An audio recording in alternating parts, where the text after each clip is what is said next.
বিষ্ণুপুর লোকসভা কেন্দ্র থেকে 2024-এর ভোটে তৃণমূলের প্রার্থী হচ্ছেন সুজাতা মণ্ডল। রবিবার 10ই মার্চ ব্রিগেডের জনগর্জন সভার মঞ্চ থেকে 2024 লোকসভা ভোটের দলীয় প্রার্থীর তালিকা ঘোষণা করেন তৃণমূলের সাধারণ সম্পাদক অভিষেক বন্দ্যোপাধ্যায়।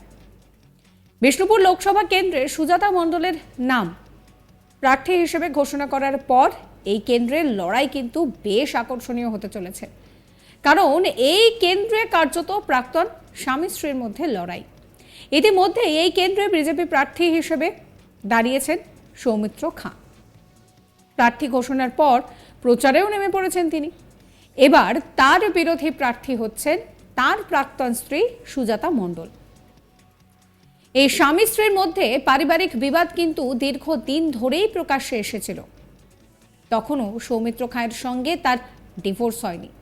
সৌমিত্র খাঁ তৃণমূল ছেড়ে বিজেপিতে যোগ দিলেও সুজাতা মণ্ডল তার কিন্তু তৃণমূলের সঙ্গে যোগসূত্রে কোনো ছেদ পড়েনি। এরপর সংগঠনটা বেশ মন দিয়েই করতে শুরু করেন সুজাতা, যার ফলও পেলেন হাতে নাতে। 2024-এর লোকসভা নির্বাচনে বিষ্ণুপুরের প্রার্থী হলেন সুজাতা মণ্ডলী। প্রসঙ্গত প্রচারেও সুজাতাকে কিন্তু বারবার নিশানা করেছেন সৌমিত্র, এবং পাল্টা সুজাতাও নিশানা করেছেন সৌমিত্রকে।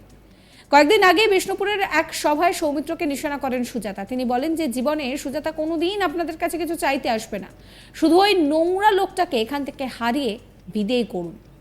নিজের প্রাক্তন স্বামী বিষ্ণুপুরের বিদায়ী সাংসদ ও এবারের ওই কেন্দ্রে বিজেপি প্রার্থী সৌমিত্র খাঁয়ের নাম না করে বিজেপি, সিপিএম, কংগ্রেস, তৃণমূল সহ সাধারণ মানুষের কাছে আবেদন জানিয়েছিলেন সুজাতা। ইন্দাসে দলের জনগর্জন সভার প্রচারে সেই কথাই তিনি বলেছিলেন। একই সঙ্গে তিনি বলেছিলেন যে সবার ওপরের স্বামী, এই কথা ভেবেই গত 5 বছর ধরে তিনি কোনো কিছুই চিনতেন না। প্রখর গরমে রোদে পায়ে হেঁটে তারপরও প্রচার চালিয়েছেন, পা দিয়ে রক্ত পড়তো, কিন্তু তিনি থামেননি।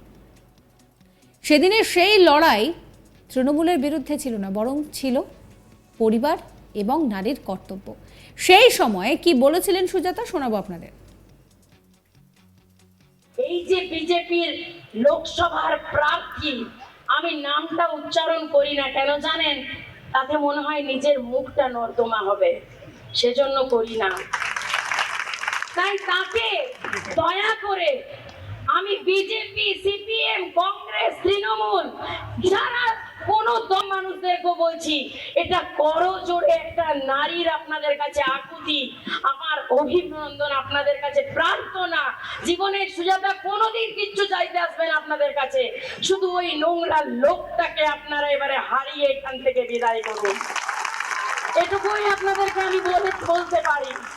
আজ 5টা বছর আপনারা দেখেছেন এই ইন্দাসে আমি ওই রৌদ্রে বেলায় তখন কিছু চিনতাম না, আজ তো আকুই চিনি, কুমরুল চিনি, শাসপুর চিনি, প্রত্যেকটা জায়গায় চিনি। পা দিয়ে রক্ত বেরোতো, প্রচার করে বেরিয়েছিলাম। কেন জানেন? ওই যে বললাম, মেয়েদের সব থেকে ওপরের জিনিস হয় স্বামী। মরলেও বলবে স্বামী, বাঁচলেও বলবে স্বামী, আমরা তার বাইরে জীবনটাই ভুলে যাই। পা দিয়ে রক্ত যখন বেরোতো ভাবতাম যে না, জেতাতে হবে, বাঁচাতে হবে। বিশ্বাস করুন, সেই লড়াইটা আমার কোনো তৃণমূলের বিরুদ্ধে ছিল না, সেই লড়াইটা ছিল একটা পরিবারের কর্তব্য, একটা নারীর কর্তব্য। তাই সেই সময় তৎকালীন যদি আমার কথায় কেউ আঘাত পেয়ে থাকেন, আমি অন্তর থেকে ক্ষমা প্রার্থী। আর আজ বিজেপির লোকজনকেও বলছি, আজকে আমি কালকে শুনলাম বিহারের যিনি বুথ সভাপতি বিজেপি, তার মা মারা গেছিল। তিনি একটা সামান্য শ্মশান খরচের টাকা চেয়েছিলেন তাদেরই দলের সাংসদের কাছ থেকে, তিনি ফোনটাও তোলেননি, সাহায্য করা তো দূরস্থ। তিনি সাংবাদিকদের মুখোমুখি হয়ে বলেন যে গত 5 বছরে বিষ্ণুপুরের মানুষ সাংসদকে পাননি, এমনকি তার দলের লোকেরাও তাকে অসময় পাননি। বাবা সারেশ্বর ওকে তুলেছিলেন, বাবা সারেশ্বরই ওর নামের পাশে প্রাক্তন সাংসদ বসিয়ে দেবেন বলে দাবি করেন তিনি। কি বলেছিলেন সেই সময় সুজাতা, শুনুন। এবারের ফল মানুষ ঠিক করবে, কারণ মানুষ তো 5টা বছর তাকে কোনোভাবে চোখে পায়নি, এমনকি তার দলের লোকেরাও চরম বিপদে, চরম দুর্দিনে শ্মশানের খরচটুকুও পায়নি। এটা তো আপনারা সবাই দেখেছেন, পরশু দিনের ঘটনা।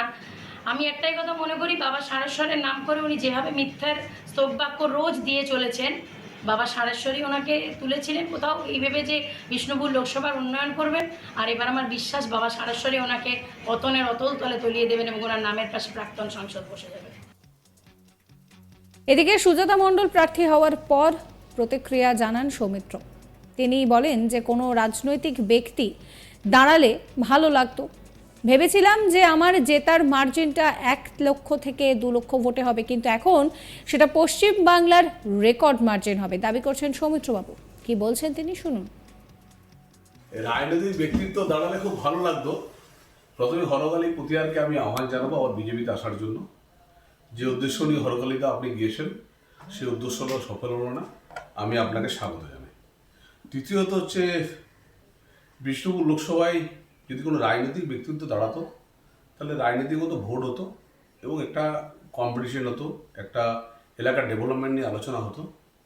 কিন্তু বিষ্ণুপুর লোকসভা আমাকে মনে হচ্ছে অনেকগুলো রেকর্ড তো ভেঙেছি, আবার মনে হচ্ছে বিষ্ণুপুর লোকসভা পশ্চিমবাংলার মধ্যে সর্বোচ্চ ব্যবধানে ভারতীয় জনতা পার্টি জিতবে। 2019 সালে আপনি লোকসভায় ঢুকতে পারেন। আমি আপনাকে একটা কথা বলি, এই কথাটাই আপনাকে বলছি, বিষ্ণুপুর লোকসভা ভারতীয় জনতা পার্টি ক্যান্ডিডেট হিসাবে বা কর্মী হিসাবে এটুকু বলতে পারি, ভারতীয় জনতা পার্টি পশ্চিমবঙ্গের সর্বোচ্চ ভোটের ব্যবধানে বিষ্ণুপুর লোকসভা জিতবে। কিন্তু 2019 সালে আমার এই নিয়ে কিছু বলার নেই। 2019 সালে কি হয়েছে, 15 সালে কি হয়েছে, 16 সালে কি হয়েছে, আমার এসব বলার কিছু নেই। আমি আগে মার্জিনটা ছিল 1 লাখ থেকে 1.5 লাখ, এইটা একটা ক্যালকুলেশন ছিল। আজকে দাঁড়িয়ে যা দেখলাম তাতে মিনিমাম পশ্চিমবাংলার সর্বোচ্চ ব্যবধান 4 লাখও ছাড়িয়ে যেতে পারে। আমি আর এর বেশি কিছু বলবো না। সমস্ত জল্পনার অবসান বিষ্ণুপুর লোকসভা কেন্দ্রে 2024-এর নির্বাচনে তৃণমূলের তরফ থেকে প্রার্থী হচ্ছেন সুজাতা।